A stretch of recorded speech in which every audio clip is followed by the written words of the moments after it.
नमस्कार दोस्तों, स्वागत है आप सभी का आपके अपने YouTube channel the career hub में।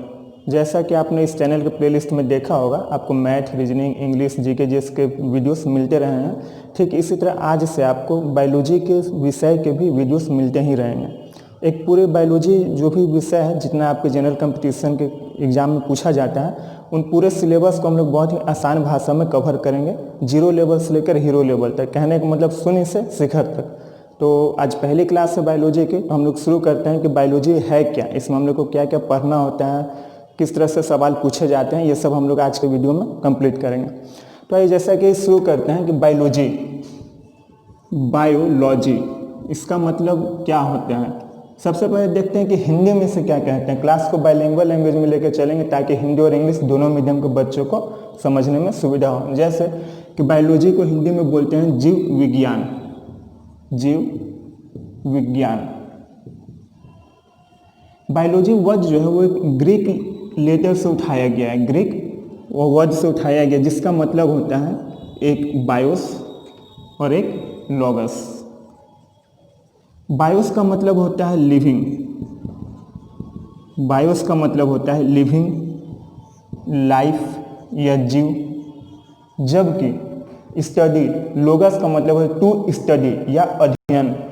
लोगस का मतलब होता है टू स्टडी और हिंदी में बोलते हैं अध्ययन।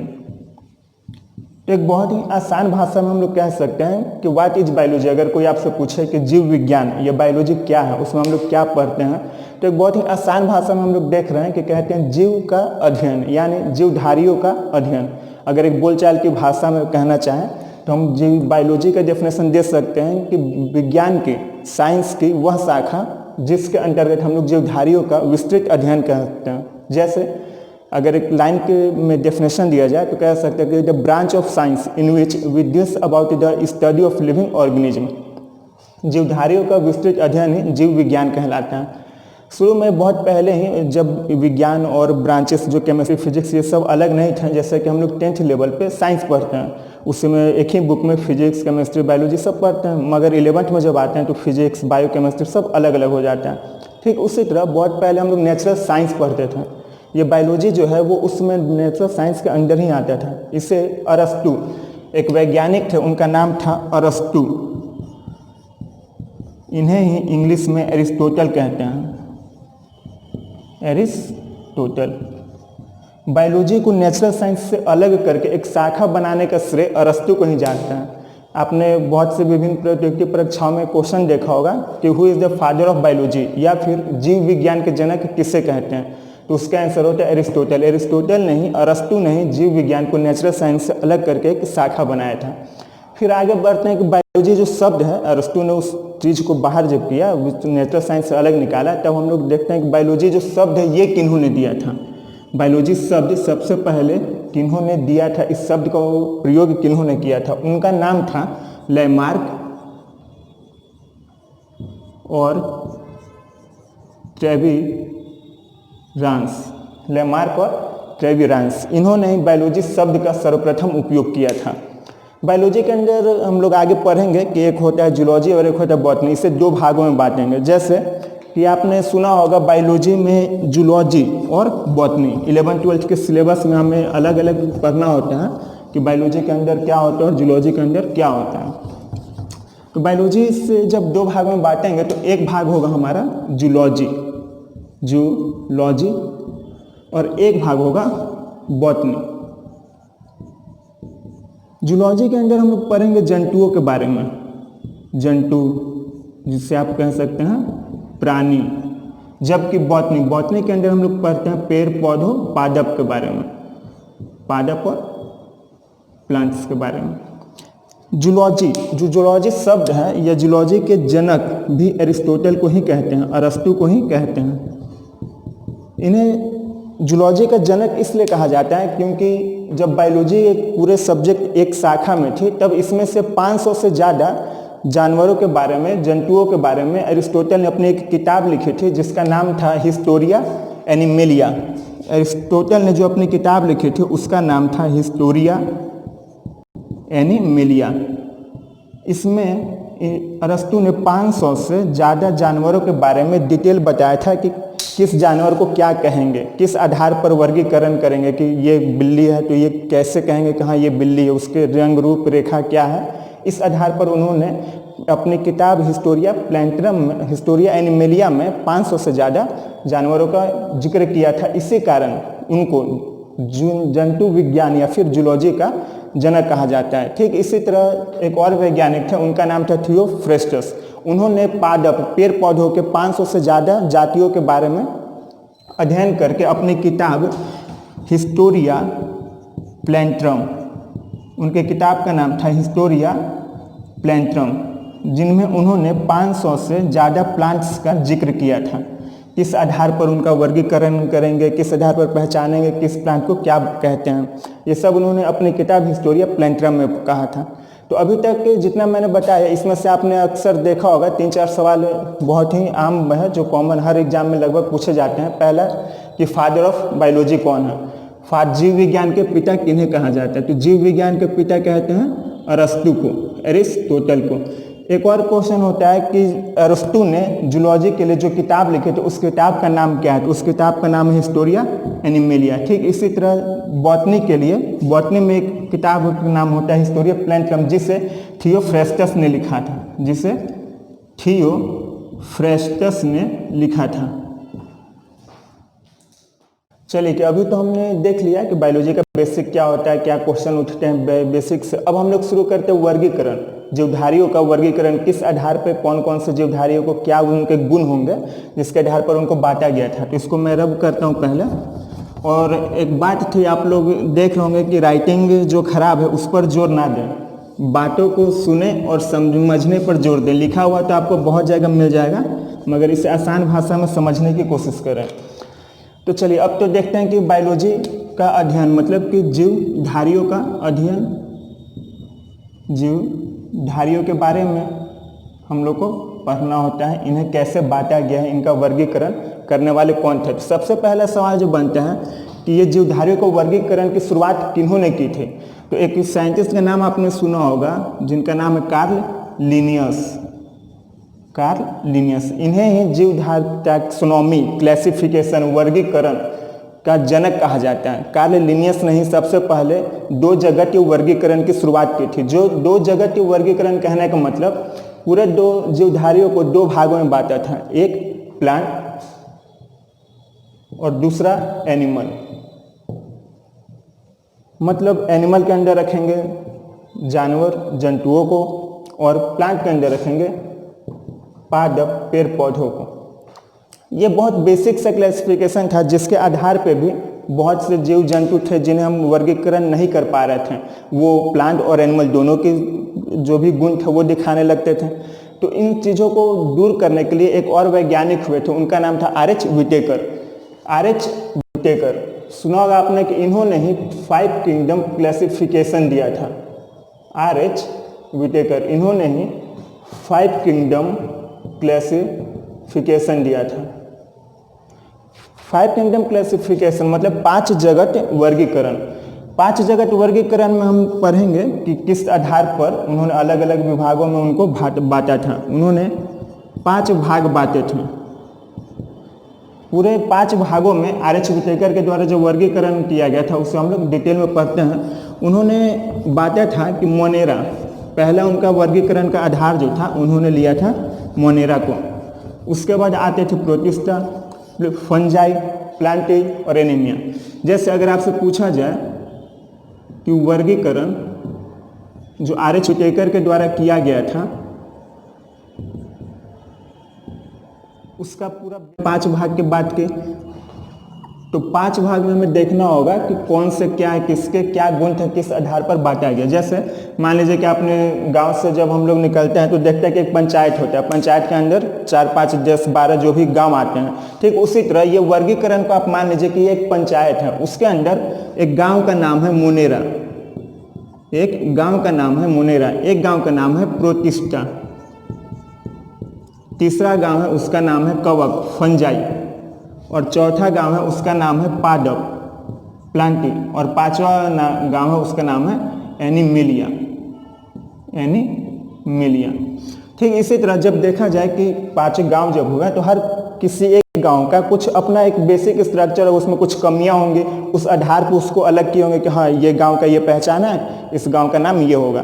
ठीक उसी तरह जब दूसरे गांव में गए वहाँ हो सकता है कुछ वैसा खास चीज़ पाया जाता हो, कोई खास चीज़ हो उसमें जिस कारण पे उसको उस नाम से जाना जाता है। ठीक इसी तरह हम लोग देखते हैं कि मोनेरा में हर उस व्यक्ति को रखेंगे जिसके सेल के अंदर न्यूक्लियस नहीं होगा। कहने का मतलब अगर इसको बायोलॉजी की भाषा में बोला जाए तो वो प्रोकैरियोटिक होगा, प्रोकैरियोटिक होगा, मतलब cell without nucleus, cell without nucleus. कहने का मतलब है कि उस व्यक्ति के या उस जीव जंतु के कोशिका के अंदर केंद्रक का उपस्थित ना होना, उसके कोशिका के अंदर केंद्रक नहीं उपस्थित होगा, वो सब मोनेरा में आएंगे। उन्हें प्रोकैरियोटिक कहते हैं, तो वो सब मोनेरा में आएंगे। मोनेरा के अंदर जितने भी प्रोकैरियोटिक ऑर्गेनिज्म होंगे, जितने भी प्रोकैरियोटिक जीवधारी होंगे, वो सब आएंगे मोनेरा के अंदर। इसके अंदर हम लोग जब पढ़ेंगे तो देखेंगे कि जितने भी बैक्टीरिया होते हैं, जीवाणु, जितने प्रकार के भी जीवाणु होते हैं जैसे साइनोबैक्टीरिया, आर्चीबैक्टीरिया, ये सब हम लोग मोनेरा के अंदर ही पढ़ते हैं। आपने एक सवाल और कहीं सुना होगा, उसको बोलते हैं माइकोप्लाज्म। माइकोप्लाज्म, माइकोप्लाज्म को स्मॉलेस्ट लिविंग सेल कहते हैं, मतलब सबसे छोटा जीवित सेल, स्मॉलेस्ट लिविंग सेल बोलते हैं। और इसकी एक और खासियत है कि ये बिना ऑक्सीजन के भी जीवित रह सकता है, ये बिना ऑक्सीजन के भी जीवित रह सकता है। मोनेरा से आपको जो सवाल पूछे जाते हैं वो इसी तरह पूछे जाते हैं कि माइकोप्लाज्म के बारे में हम लोग किस जगत में पढ़ते हैं। तो अगर माइकोप्लाज्म के बारे में पूछे कि किस जगत में पढ़ते हैं तो वो होगा मोनेरा। एक सवाल माइकोप्लाज्म से ये बनता है कि स्मॉलेस्ट लिविंग सेल कौन सा है, सीधा से एग्जाम्पल होता है कि स्मॉलेस्ट लिविंग सेल कौन सा होता है वो बताइए, तो वो होगा आपका माइकोप्लाज्म। मोनेरा में हम लोग एक और ऑर्गेनिज्म के बारे में पढ़ते हैं, उससे कहते हैं हम लोग कि आपने एल्गी का नाम सुना होगा, शैवाल का। वैसे तो शैवाल हम लोग प्रोटिस्टा के अंदर पढ़ते हैं, लेकिन ब्लू ग्रीन एल्गी एकमात्र ऐसा है कि ब्लू ग्रीन एल्गी जो है वो मोनेरा किंगडम में आता है। आपने इसका हिंदी होता है नील हरित शैवाल, blue green algae. Blue green algae हम लोग मोनेरा के अंदर ही पढ़ते हैं, जबकि पूरे एल्गी को हम लोग प्रोटिस्टा के अंदर पढ़ेंगे। उसके बाद अगर बात करेंगे प्रोटिस्टा के, तो मोनेरा के बाद या तो प्रोटिस्टा हो, फंजाई कवक हो, पादप एनिमेलिया प्लांटी हो या एनिमेलिया हो। इस सभी के अंदर जो सेल पाया जाता है वो होता है यूकैरियोटिक। यूकैरियोटिक, यूकैरियोटिक कहने का मतलब होता है कि आपके जो सेल होगा, कोशिका होगा, सेल के अंदर न्यूक्लियस पाया जाएगा, सेल के अंदर न्यूक्लियस पाया जाएगा, कोशिका के अंदर केंद्रक पाया जाएगा। अगर कोशिका के अंदर केंद्रक उपस्थित है तो वो होगा यूकैरियोटिक, और अगर केंद्रक के कोशिका के अंदर केंद्रक नहीं है तो वो होगा प्रोकैरियोटिक। इसके बाद मोनेरा के बाद जो भी किंगडम आएंगे उन सभी में यूकैरियोटिक होगा। जैसे अगर प्रोटिस्टा की बात करें तो उसका भी जो कोशिका होगा उसके अंदर केंद्रक उपस्थित होगा, वो भी यूकैरियोटिक होगा। कवक, फंजाई, इसके अंदर भी ये भी यूकैरियोटिक होगा। ठीक उसी तरह प्लांटी, अगर पेड़ पौधों की बात करें तो वो भी यूकैरियोटिक होगा, और एनिमेलिया ये भी यूकैरियोटिक होगा। ठीक, अब अगर बात करेंगे प्रोटिस्टा के अंदर किन चीज़ों के बारे में पढ़ेंगे, कौन कौन से ऑर्गेनिज्म के बारे में पढ़ेंगे, तो आपने एक नाम सुना होगा प्रोटोजोआ। प्रोटोजोआ, जिसके अंदर हम लोग अमीबा के बारे में पढ़ते हैं। अमीबा के बारे में जो हम लोग पढ़ते हैं वो प्रोटिस्टा जगत के अंदर ही आता है। इसके बाद आपने इस और नाम मैंने जो कहा कि एल्गी, एल्गी के बारे में भी हम लोग प्रोटिस्टा के अंदर ही पढ़ते हैं। ठीक, इसके बाद आता है फंजाई, कवक। फंजाई में जो खासियत होती है, मैं इसे रब कर देता हूँ क्योंकि ये ज़्यादा उधर तक हो जा रहा है।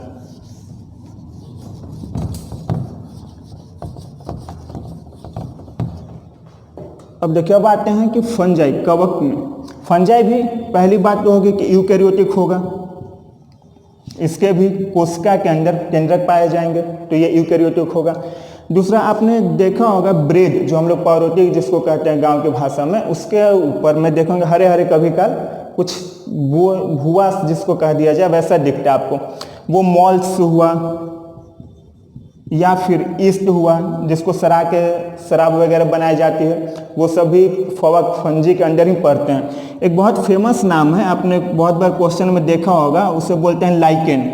लाइकेन जो होता है एल्गी, लाइकेन एल्गी मतलब शैवाल और फंजाई कवक दोनों को मिलाकर बनता है। पेड़ पौधों में देखो आपने, खास करके बरसात के दिनों में किसी पेड़ पौधे में हरा हरा धब्बा जैसा जो हो जाता है वही लाइकेन होता है। यहाँ से एक बहुत फेमस सवाल बनता है कि लाइकेन को पॉल्यूशन इंडिकेटर भी कहते हैं। लाइकेन को पॉल्यूशन इंडिकेटर भी कहते हैं। कहने का मतलब जहाँ पर भी पॉल्यूशन ज़्यादा होगा वहाँ पर लाइकेन आपको बहुत कम देखने को मिलेगा। अगर मान लीजिए कि आपके एरिया में लाइकेन देखने को मिल रहा है आपका, इसका मतलब आपका एरिया भी पॉल्यूशन के मामले में ठीक ठाक है, सही चल रहा है। इसमें एक और एग्जांपल हम लोग पढ़ते हैं कि लाइकेन तो हो गया कि ठीक है वो पॉल्यूशन इंडिकेटर के नाम काम करेगा। इसके बाद हम लोग जब फंजाई में आगे बढ़ते हैं तो एक और देखते हैं हम लोग कि मशरूम, बहुत फेमस नाम है, बहुत लोग खाते हैं जो ये मशरूम हम लोग, वो भी एक फंगस ही है, एक तरह का कवक ही है। आपसे एक सवाल और कवक से जो पूछता है वो पूछता है कि फंजाई के स्टडी को क्या बोलते हैं। कहने का मतलब जैसे हमने देखा है कि बायोलॉजी के अध्ययन को क्या बोलेंगे, या फिर जूलॉजी के अंदर हम लोग क्या पढ़ते हैं, ठीक उसी तरह जो फंजाई हम लोग पढ़ते हैं तो इस सब के अध्ययन को क्या कहते हैं, या फिर किस ब्रांच के अंदर हम लोग फंजाई के बारे में पढ़ते हैं तो उसको कहते हैं माइकोलॉजी।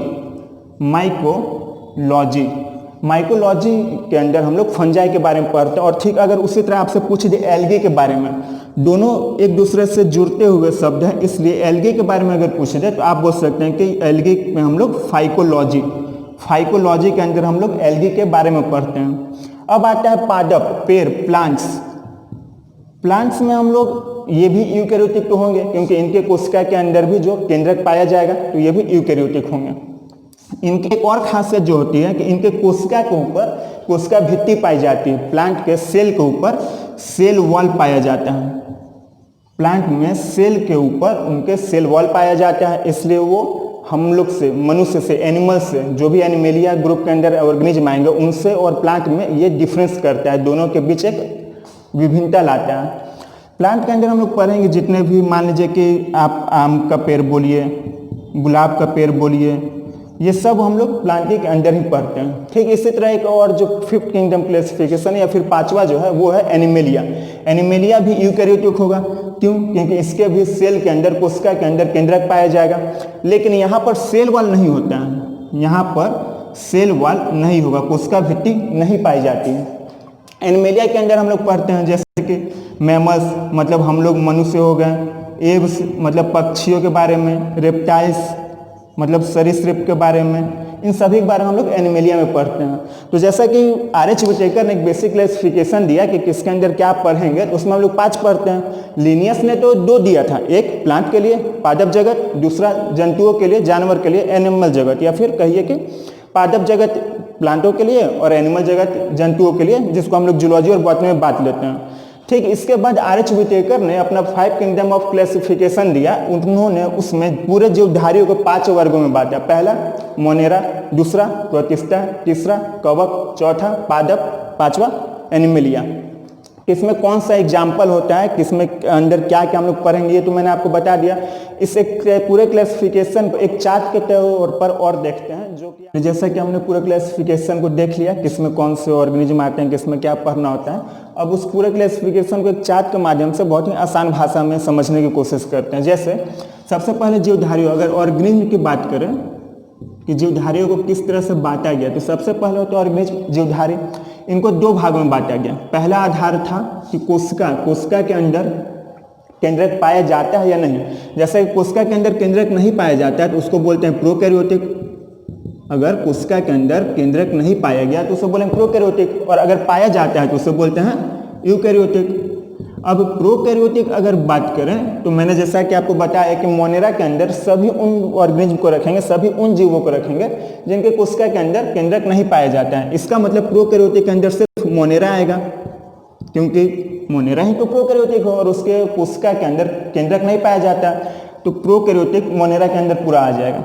इसके बाद हम लोग अगर बात करें यूकैरियोटिक तो मोनेरा के बाद जितने भी बचे, प्रोटिस्टा हो, फंजाई हो, प्लांटो एनिमेलिया हो, सबके अंदर यूकैरियोटिक है। इसका मतलब उस सभी के कोशिका के अंदर केंद्रक पाए जाते हैं। अब अगर उस आधार पर बात करें तो यूकैरियोटिक को दो भागों में बांटा जाता है। एक होता है यूनिसेलुलर, एक होता है मल्टीसेलुलर।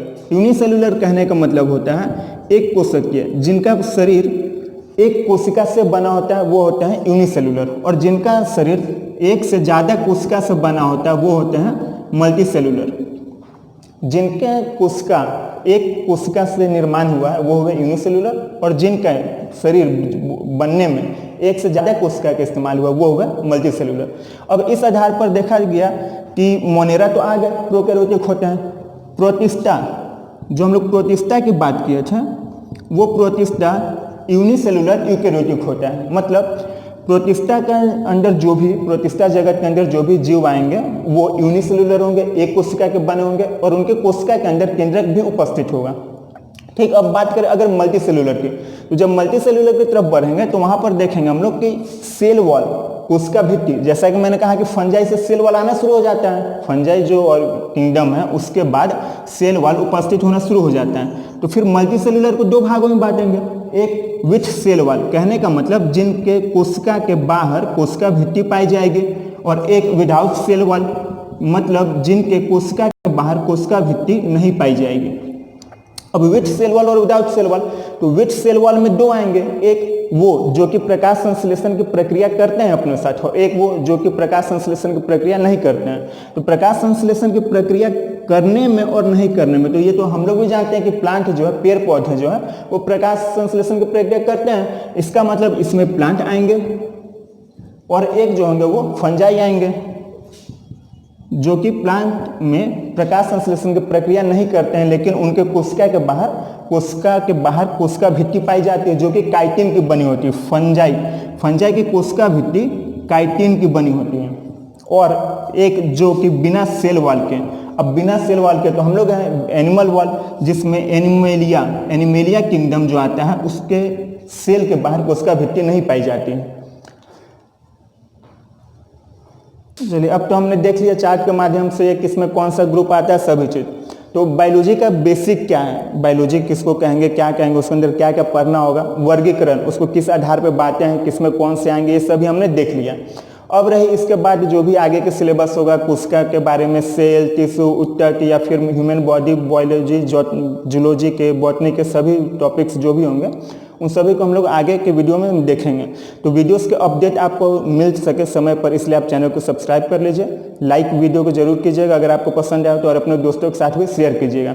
बाकी अगर पूरे वीडियो में आपको कुछ जानना हो, कहीं समझने में कोई परेशानी हुई तो आप हमें कमेंट बॉक्स में बता सकते हैं। और जाते जाते आपसे एक सवाल होगा जिसका जवाब आप कमेंट बॉक्स में जरूर दीजिएगा कि एक किताब का नाम है हिस्टोरिया प्लैंट्रम, ये किन्होंने लिखा था? हिस्टोरिया प्लैंट्रम किन्होंने लिखा था? और एक दूसरा जो सवाल होगा वो होगा कि 5 किंगडम क्लासिफिकेशन किन्होंने दिया था? ये दो सवाल आप कमेंट बॉक्स में जरूर बताइएगा। चलिए, तो इसी के साथ वीडियो को खत्म करते हैं और मिलते हैं हम लोग अपने अगले वीडियो में, जो कि बहुत जल्द ही कोशिश होगी आपसे मुलाकात करने की।